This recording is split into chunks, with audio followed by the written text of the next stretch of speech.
इतिहास लिखा है इसमें, कुछ खास छिपा है इसमें। इतिहास लिखा है इसमें, कुछ खास छिपा है इसमें। मर्यादा है, कोई वादा है, विश्वास रखा है इसमें। सात फेरों से मिला ये तो उपहार है, मेरा श्रृंगार है, मेरा श्रृंगार है, मेरा श्रृंगार है, मेरा श्रृंगार है। मंगलसूत्र, मंगलसूत्र, मंगलसूत्र, मंगलसूत्र,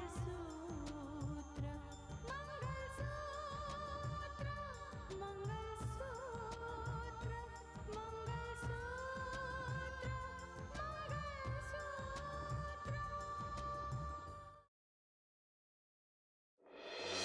इंसान चाहे जितनी कोशिश कर ले, लेकिन होता तो वही है जो भाग्य में यहाँ लिखा होता है। यार आप चिंता मत कीजिए, साक्षी की शादी इसी मुहूर्त पर होगी। नहीं जैसा आप नहीं, ऐसा मत कहिए। रितिका बिटिया ऐसा कर ही नहीं सकती। भाभी आई थी और उन्हीं से पता लगा कि आंटी की तबीयत खराब है। तुम क्या कह रही हो? अगर आज उसकी ऐसी हालत है जो तुमसे देखी नहीं जा रही, तो उसका जिम्मेदार कौन है? उसके जिम्मेदार वो खुद है रोहित, खुद है वो। क्या करूं? समझ में नहीं आ रहा ये सब कैसे हो गया। उधर रितिका बिटिया की माँ अस्पताल में पड़ी हुई है, दूसरी तरफ जैसा आपके मन में उसके लिए नफरत पैदा हो गई। कैसे? रितिका ने कुछ ऐसा ही किया है कि सारी दुनिया उससे नफरत करेगी। हाथ में पावर आने से यह तो नहीं मतलब होता कि इंसान अपना चरित्र, अपनी मर्यादा सब भूल जाए। नहीं नहीं, ऐसा नहीं हो सकता। मैं कम से कम इस बात को मानने के लिए तैयार नहीं, और मैंने तो जज साहब को भी समझाने की कोशिश की कि रितिका ऐसा कर ही नहीं सकती। और रितिका कोई इतनी नादान नहीं है जो ऐसी गलती कर सके। कम से कम मैं तो नहीं मान सकता इस बात को। हाँ बापू, आप ठीक कहते हैं। मेरा दिल भी नहीं मानता कि रितिका जी से ऐसी कोई गलती हो सकती है। क्यों नहीं हो सकती राधिका? तुमने सुना नहीं है कि चिराग की रोशनी हर तरफ पहुंचती है, लेकिन चिराग के तले ही अंधेरा होता है। बाहर तुम कुछ कहो या मैं कुछ कहूं, लेकिन सच बात तो यह है कि उसके ससुराल वालों ने ही उसको टुकरा दिया है। तो ठुकराया होगा, लेकिन इससे यह साबित नहीं हो जाता कि गलती रितिका की है, मानस की भी हो सकती है। आपको अब भी शक है? मानस ये जानने के बाद भी कि रितिका विधवा है, उसने उसको अपनाया। और जब आज मानस ने ही रितिका को ठुकरा दिया, तो जरूर कुछ बात है। जो भी बात हो दीदी, वो सामने तो जरूर आएगी। और देख लेना, जब सच्चाई सामने आएगी तो यही आएगी कि रितिका बेकसूर है। मेरा विश्वास है।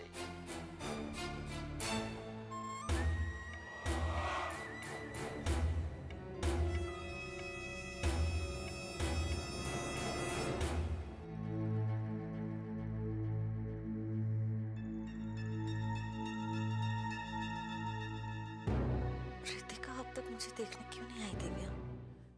हो सकता है दीदी कहीं बिजी हो गई हो। सब लोग तो कह रहे हैं कि रितिका और मानस के बीच समझौता हो गया।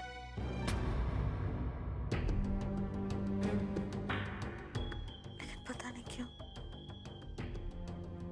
मेरा दिल नहीं मानता।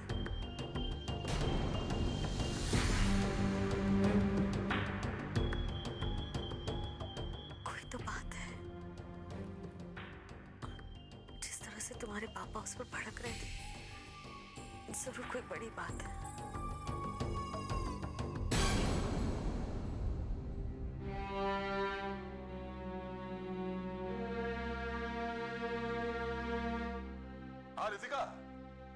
नहीं बेटा, बिल्कुल परेशान होने की कोई जरूरत नहीं है।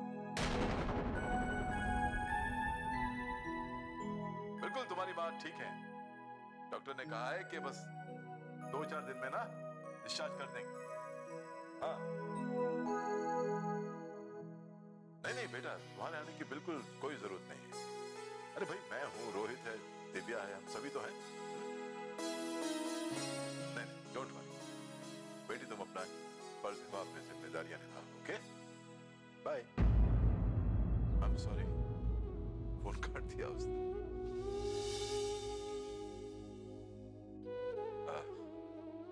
वो अपने ऑफिसर्स के साथ। क्या है ना शारदा, शहर में दोबारा दंगे शुरू हो गए हैं। बिल्कुल। फिर भी कह रही थी कि वो आना चाह रही है तुमसे मिलने के लिए। मैंने मना कर दिया। मैंने कहा कि देखो बेटा, पहले अपना फर्ज निभाओ, बाद में सब कुछ है। देखा माँ, यही वजह थी कि दीदी आपको देखने नहीं आ सकी।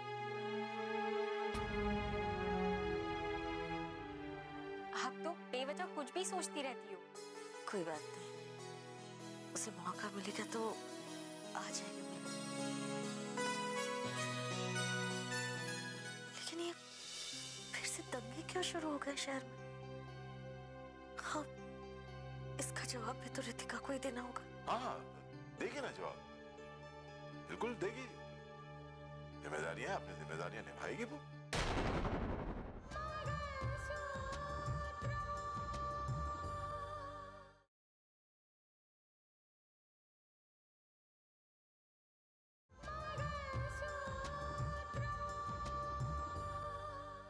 हाँ, देगी ना जवाब, बिल्कुल देगी। जिम्मेदारियां, अपनी जिम्मेदारियां निभाएगी वो। शारदा, प्लीज यार, तुम बिल्कुल फिक्र मत करो, किसी के बारे में कुछ सोचो मत, बस जल्दी से ठीक हो जाओ। शारदा, बस चलो घर चलो, क्योंकि तुम्हारे बगैर घर इतना सूना हो गया है, ऐसा लगता है कि किसी ने घर की बत्ती बंद कर दी है।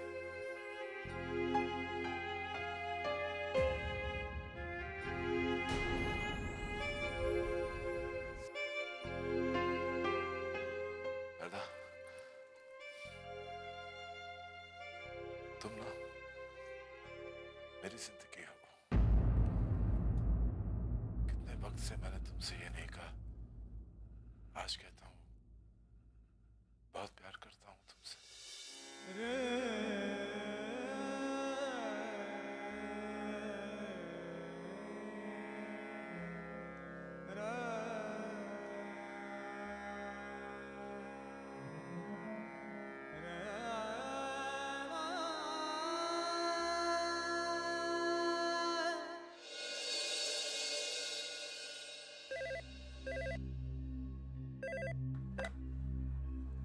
आइए सर, मैं शुक्ला बोल रहा हूँ। नहीं सर, मैडम का तो 2 दिन से कोई पता नहीं है। मेरा फोन तो बंद है सर। अब इसमें मैं क्या कर सकता हूँ सर? हाँ सर, आपकी बात मैं उन तक पहुंचाने की पूरी कोशिश कर रहा हूँ सर। जी, ओके सर।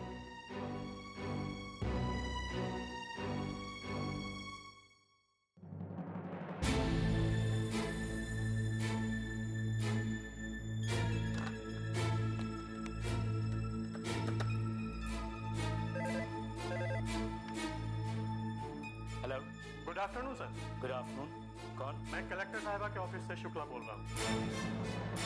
एक बहुत बड़ी प्रॉब्लम आ गई है सर, मेरा उनसे बात करना बहुत जरूरी है। प्लीज मेरी उनसे बात करा दीजिए। उनसे बात करना है तो उनके मोबाइल पे फोन कीजिए। सर, उनका मोबाइल बंद आ रहा, मैंने ट्राई किया था। प्लीज आप उनसे मेरी बात करवा दीजिए, बहुत बड़ी प्रॉब्लम। वो अब यहाँ नहीं रहती है। ये क्या कह रहे हैं सर आप? क्यों, मेरी बात सुनी नहीं आप?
शहर में आगजनी शुरू हो चुकी है और दीदी ने अपने आप को कमरे में बंद कर रखा है।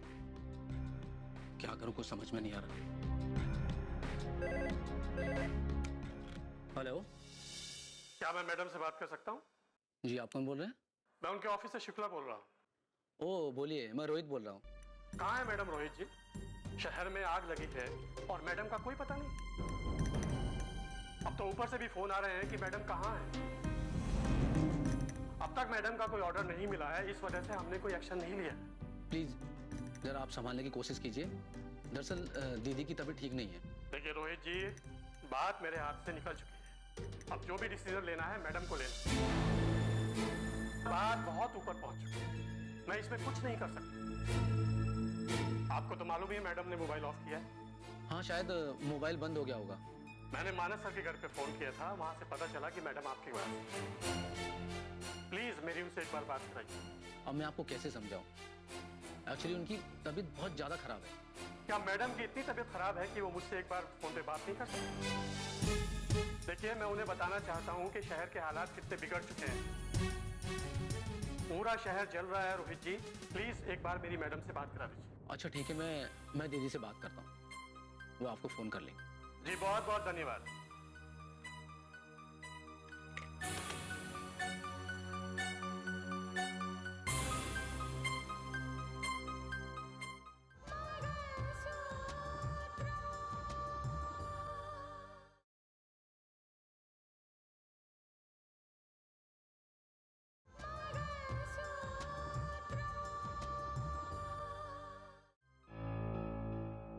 दीदी, दीदी दरवाजा खोलो दीदी।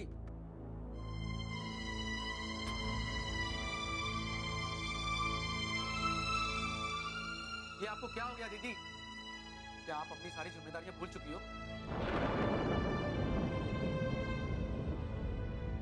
या शो, एक कलेक्टर होने के हिसाब से तो शहर में आपका नाम है ही।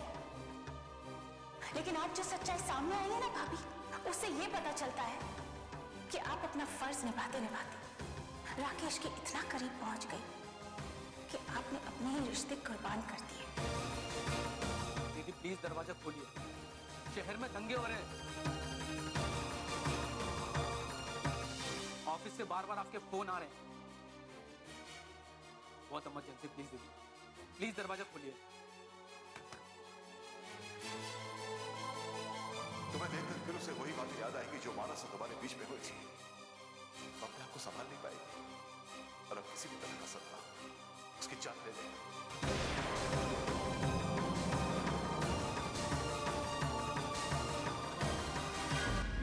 एक बार कम से कम मुझसे बात तो करो।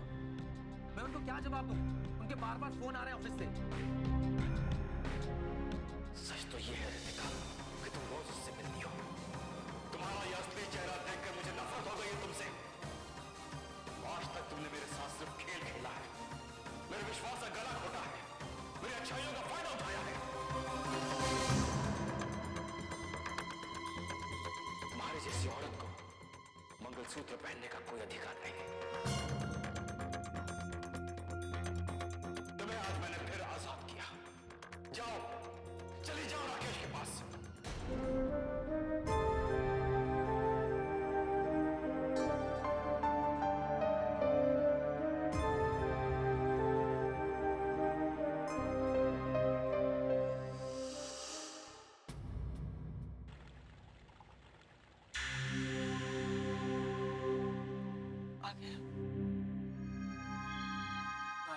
बड़े परेशान से लग रहे हैं।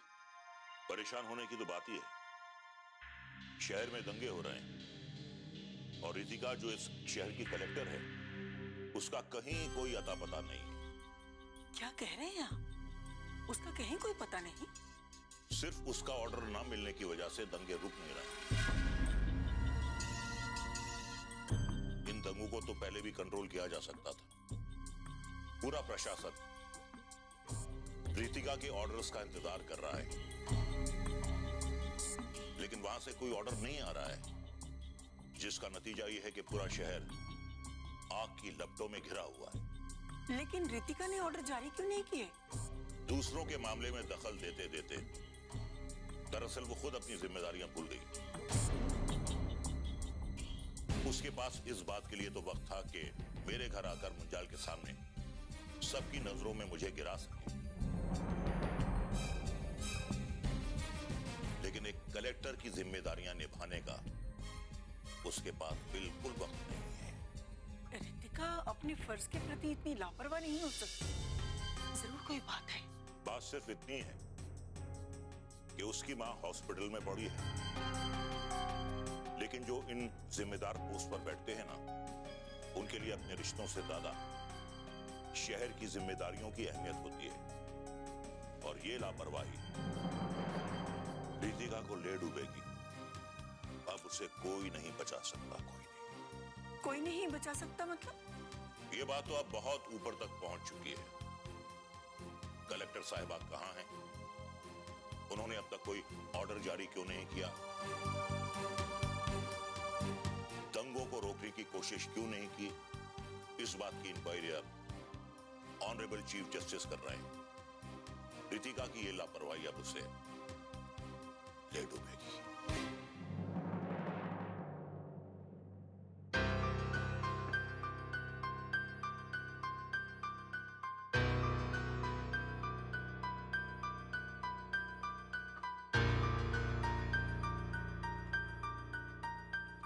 दिव्या तुम आ गई? अब माँ की तबीयत कैसी है अभी? अच्छी है, लेकिन वो बार बार दीदी के बारे में बात कर रही है। वो उन्हें देखने क्यों नहीं आई? पापा उन्हें यकीन दिलाने की पूरी कोशिश कर रहे हैं। पापा झूठ मूठ मोबाइल पे बात कर रहे थे, जैसे कि रितिका दीदी फोन पर।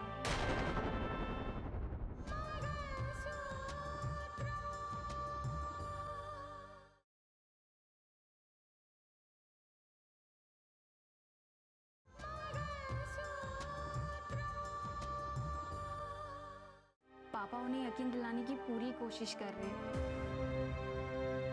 पापा झूठ मूठ मोबाइल पे बात कर रहे थे, जैसे कि रितिका दीदी फोन पर।